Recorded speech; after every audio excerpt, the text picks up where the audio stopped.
अभी तो paper leak है। अबे ये नहीं चल रहा। अभी तो पेपर लीक है।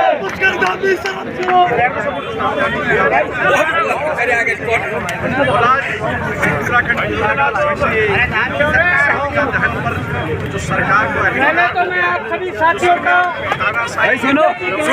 आभार प्रकट करना चाहूँगा कि ये जो उत्तराखंड भ्रष्टाचार की आग में जल रहा है, इस भ्रष्टाचार की आग से इस उत्तराखंड को बाहर निकालने के लिए आप घरों से बाहर निकले हैं।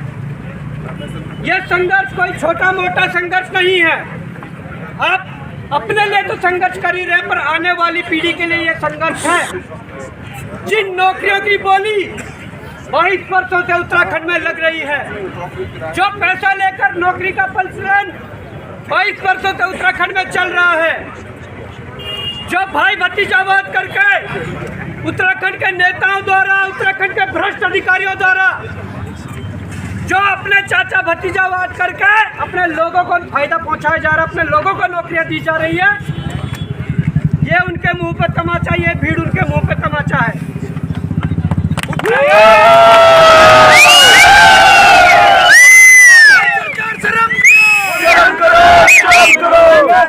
हम जानते हैं कि उत्तराखंड का पूरे देश में जो हमारे राज्य का क्या योगदान है, इस भारतवर्ष के लिए उत्तराखंड का क्या योगदान है, परंतु उसके बावजूद भी हमारे लोगों को नजरअंदाज किया जा रहा है, हमारे लोगों का शोषण किया जा रहा है। यह बड़े शर्म की बात है। हम लोगों ने राज्य लिया था, लड़कर लिया था। कोई ऐसा नहीं है कि तुमने हमें गिफ्ट में कोई राज्य दिया है। उस राज्य की लड़ाई में 44 से अधिक शहादतें हुई हैं। हमारे जो आंदोलनकारी थे, 44 से अधिक शहादतें हुई है।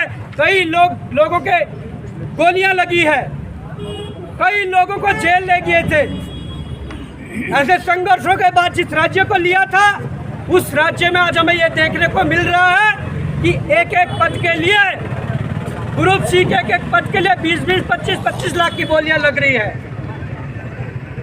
ए के पद के लिए 50 लाख तक की बोलियां लग रही है। और जो पुष्कर धामी वीक है, जो कुछ ऐसे पेपर है, PCS जैसे जो पेपर है, जहां से बाहरी प्रदेशों के युवा भी यहां पर अप्लाई करते हैं, क्योंकि उत्तराखंड एक ऐसा प्रदेश है पूरे देश भर में जहां सभी चाहते हैं कि मेरी नौकरी यदि उत्तराखंड में हो जाती तो इससे अच्छा कुछ नहीं था। बाहरी प्रदेश के लोग SDM बनने के लिए, DSP बनने के लिए करोड़ों रुपए लुटा रहे हैं। हमने विरोध किया था, PCS का पेपर बाहर है। हमने विरोध किया था, PCS के पेपर में सील नहीं है। हमने विरोध किया था कि PCS का जो पेपर है, उसकी जो तुम्हारी प्री की जो OMR वगैरह है, उनको इन्होंने जला दिया, जबकि मामला कोर्ट में लंबित है। अपने नियमावली के विरुद्ध जाकर उत्तराखंड के युवाओं के साथ छलावा कर रहे हैं। हमने कहा था पुलिस का रिजल्ट अच्छी तरीके से निकालिए, पुलिस के रिजल्ट को जल्दीबाजी में निकाल दिया। फाइनल आंसर की तक साइड में नहीं डाली और वहाँ पर रिजल्ट निकाल दिया। अब कोई कहते हमारे 165 थे, हमारा नहीं हुआ, 150 वाले का सिलेक्शन हो गया। ये खामियां क्या है? जब कहा जा रहा था कि पटवारी का पेपर जांच के बाद करवाइए, तो उन्होंने नहीं मानी। कहा जा रहा था PCS का पेपर जांच के बाद करवाइए, उन्होंने नहीं मानी। और परसों ही देखिए, उत्तराखंड सरकार द्वारा, उत्तराखंड के मुख्यमंत्री धामी जी द्वारा एक कानून लाए जल्दीबाजी में बेरोजगारों के दबाव में, जिसे नकल विरोधी कानून का नाम दिया गया। उस कानून के बिंदु नंबर 11 में सब क्लॉज 2 में देखिए, उसमें क्या लिखा हुआ है। कोई यदि व्यक्ति भ्रामक प्रचार करता है, परीक्षाओं के बारे में अफवाह फैलाता है, तो मैं कहना चाहता हूं यहाँ के प्रशासन से, मैं कहना चाहता हूं यहाँ की सरकार से, भ्रामक की परिभाषा क्या होती है, भ्रामक की डेफिनेशन क्या होती है। जब हमारे सहयोगी, हमारे छात्र, उत्तरकाशी का जो छात्र था, उसके पेपर में सील टूटी हुई थी, जो 2 सीलें लगी हुई थी, दोनों टूटी हुई थी। उसके उपरांत तीसरी सील का प्रयोग करके पेपर बंद करने का काम किया गया, तो उन्हें वो भ्रामक लगा। अगर इतनी नीयत तुम्हारी साफ थी तो तुम तुम वहाँ पर उस पर जांच बिठाते, अगर छात्र गलत था तब उस पर मुकदमा दर्ज करते। उन्होंने ये काम इसलिए किया कि आगे हमने अपनी नीयत तो नहीं सुधारनी है, और एक काम हो सकता है कि युवाओं की आवाज़ दबाने के लिए, युवाओं को डराने धमकाने के लिए ये कानून लागू कर दो, उन पर मुकदमा दर्ज कर दो। जिसका नतीजा परसों का 5 तारीख का जो पेपर था, उसमें इन्होंने ये सोचा हम अपनी मनमानी करेंगे, ABCD चारों सेटों को एक साथ करवाएंगे। जहाँ कई जगह सीलें भी टूटी हुई थी, सील भी तोड़ेंगे, परंतु कई जगह पेपर में सील भी नहीं थी, वो भी चलेगा। वो इसलिए चलेगा, उन्हें पता था कि हमने जो नकल रोधी कानून जारी किया हुआ है, जो लागू किया हुआ है, उससे डर कर हमारे छात्र चुप बैठ जाएंगे, कोई आवाज़ नहीं उठाएगा। पर जब खामियां थी, उत्तराखंड बेरोजगार संघ ने आवाज़ उठाई और अब उस पर जाँच होनी चाहिए। अगर नकल रोधी कानून एक छात्र पर लग सकता है, तो जिन्होंने गलतियां की चारों सेटों को एक बनाने की, उन पे भी नकल रोधी कानून लागू होना चाहिए।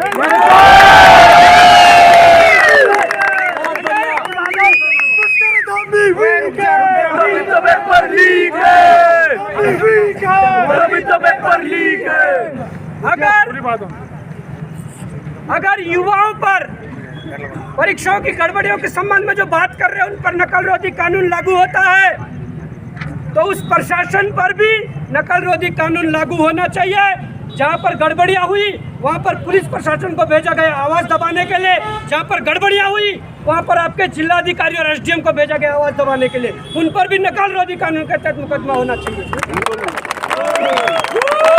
मैं तो ज़्यादा न कहते हुए मैं सिर्फ ये निवेदन करना चाहूँगा, इस लड़ाई को हम और आप सबके सहयोग से आज 70 से 80% तक ले आए हैं। अगर पीछे हट गए तो हम उत्तराखंड के साथ बहुत बड़ा धोखा करने वाले हैं, परंतु निरंतर आगे बढ़ते रहे तो हमें पता है कि आज हम 70% पे, 80% पे, हम एक दिन 100% पे भी पहुंचेंगे, इस लड़ाई को जीतेंगे। मोदी समय समय पर जब भी कोई बड़ा कार्यक्रम हो, जब भी सरकार को जगाने का काम हो, कार्यक्रम हो, तो सब जब आह्वान किया जाए तो जरूर आइए। आप पढ़िए भी, आप लिखिए भी, परंतु जब सड़कों पर उतरने की बात हो तो जरूर सब लोग आइए और अपना विरोध प्रकट कीजिए। आज जो सभी आए हैं, आप सभी का दिल की गहराइयों से सबका नाम लेना संभव नहीं है, परंतु मैं कहता हूँ कि आप सभी इस आंदोलन में कदम से कदम मिलाकर खड़े रहिए, कंधे से कंधा मिलाकर खड़े रहिए, और जरूर हम इस तानाशाही सरकार को, हिटलरशाही सरकार को झुकाएंगे, ये हम विश्वास दिलाते हैं। और आप लोग, हम लोग एक हैं। आगे भाई तुम संघर्ष करो, हम तुम्हारे साथ हैं। भाई तुम संघर्ष करो, हम तुम्हारे साथ हैं। सभी का आभार व्यक्त करते हुए हमारा जो कार्यक्रम था, आज पूरे देश भर में होलिका दहन की जा रही है, और हम इस निरंकुश सरकार का, इस तानाशाही सरकार का, इस हिटलरशाही सरकार के पुतले दहन कर रहे हैं। मैं आपकी जानकारी के लिए बता दूं, ये जो बीच में पुतला आप देख रहे हैं, मैं हूँ हैंडसम धामी, ये उत्तराखंड सरकार का पुतला है। ये जो मेरे दाहिने तरफ पुतला देख रहे हैं, जिन्होंने टाई भी पहन रखी है, भी लगा रखी है, ये पुतला है लोक सेवा आयोग के अध्यक्ष राकेश कुमार और वहाँ के सचिव। देख रहे हैं, ये छोटा पुतला बनाया, ये इसलिए छोटा पुतला बनाया है, सुनिए, ये इसलिए छोटा पुतला बनाया है कि नकल रोधी कानून तो बहुत बड़ा है, पर उसके अंदर बिंदु नंबर 11 का सब क्लॉज 2 है, वो इतना सा छोटा है, इसलिए छोटा पुतला जो ये कह रहा कि मैं नकल रोधी कानून अध्यादेश के बिंदु संख्या 11 के सब क्लॉज 2 हूँ। मैं छात्रों की आवाज को दबाने वाला काला कानून हूँ। ये तीनों पुतले इस तानाशाही सरकार के साथ, ये तीनों पुतले हम फूकेंगे, और मुझे विश्वास है कि आप इस लड़ाई में सभी आगे बने रहेंगे। और मैं निवेदन करूंगा कि पुतलों से थोड़ा इर्द गिर्द हो जाए, क्योंकि अगर पेट्रोल डालकर इस पर आग लगानी है तो थोड़ा अनहोनी ना हो जाए, थोड़ा सब गैप बनाकर इस पर दामी वीक है, तभी तो पेपर लीक है, अबे ये नहीं चल रहा, तभी तो पेपर लीक है। पुष्कर दामी शर्म करो, शर्म करो, शर्म करो, पुष्कर दामी शर्म करो, शर्म करो, शर्म करो, तो डूब मरो, डूब मरो, डूब मरो। पुष्कर दामी हाय हाय हाय हाय, हाय हाय हाय हाय, हाय हाय हाय हाय, हाय हाय हाय हाय, हाय हाय हाय हाय, हाय हाय हाय हाय, हाय हाय हाय हाय, हाय हाय हाय हाय।